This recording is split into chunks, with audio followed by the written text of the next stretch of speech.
melihatnya, aku jadi malu. Tapi aku ada satu informasi untuk kalian. Jadi, dengarkan ya.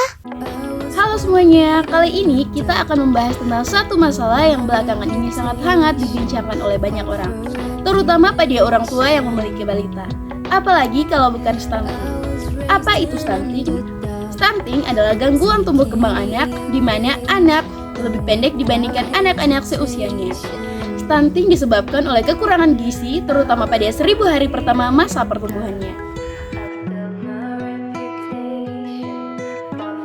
Jadi, penyebab stunting adalah yang pertama, kurangnya akses makanan bergizi dan air bersih selama kehamilan. Yang kedua, kurangnya pengetahuan ibu tentang persiapan kehamilan dan cara merawat anak. Dan yang ketiga, terbatasnya akses layanan kesehatan, yaitu pemeriksaan saat kehamilan dan setelah melakukan persalinan.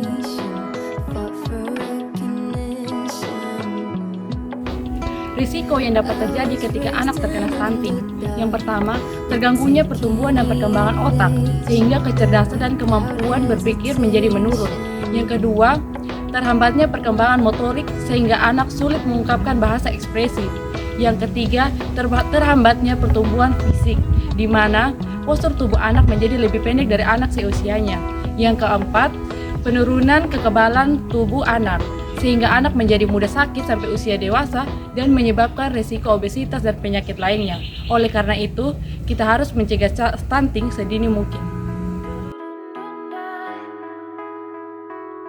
Nah, selanjutnya, cara untuk mencegah stunting itu apa sih? Stunting itu dapat dicegah dengan berfokus pada 3 sasaran utama. Nah, 3 elemen kunci ini adalah yang pertama catin atau calon pengantin, yang kedua adalah ibu hamil, dan yang ketiga adalah ibu pasca melahirkan dan bayi berusia 0-23 bulan. Nah, pencegahan stunting dapat melalui 5 tahap. 5 tahap ini dimulai dari yang pertama, penuhi asupan gizi sejak masa kehamilan, di mana sang ibu harus dipantau nutrisinya sejak masa kehamilan, di mana itu menyangkut makanannya, suplemennya, itu harus berdasarkan anjuran dokter.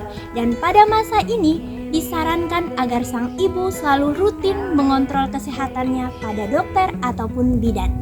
Yang kedua adalah beri ASI eksklusif sampai bayi berusia 6 bulan. Bayi ketika diberi ASI eksklusif ini akan membentuk kekebalan tubuh yang baik, di mana ASI dapat memberikan gizi secara makro maupun mikro bagi pertumbuhan. Dan yang ketiga adalah dampingi asupan gizi sang bayi dengan MPASI yang sehat, di mana tidak saja dengan ASI ketika bayi berusia di atas 6 bulan, maka diwajibkan untuk ada MPASI berupa protein hewani ataupun makanan pelengkap yang sehat dan tentunya berdasarkan anjuran dari dokter. Nah, tahapan keempat yang harus diperhatikan adalah kontrol terhadap tumbuh dan kembang anak, di mana sang ibu harus selalu waspada terhadap pengembangan anak, di mana itu dapat dilakukan dengan selalu rutin pergi ke posyandu ataupun klinik khusus agar dapat mengetahui perkembangan sang anak. Apakah anak ada gejala mengarah ke stunting ataupun tidak, agar bisa langsung dicegah. Yang kelima yang tidak kalah penting adalah menjaga kebersihan lingkungan, di mana anak-anak rentan terhadap penyakit, dan itu bisa berasal dari lingkungan yang tidak bersih dan sehat. Untuk itu sang ibu wajib untuk menjaga dan memastikan bahwa kebersihan lingkungannya itu baik untuk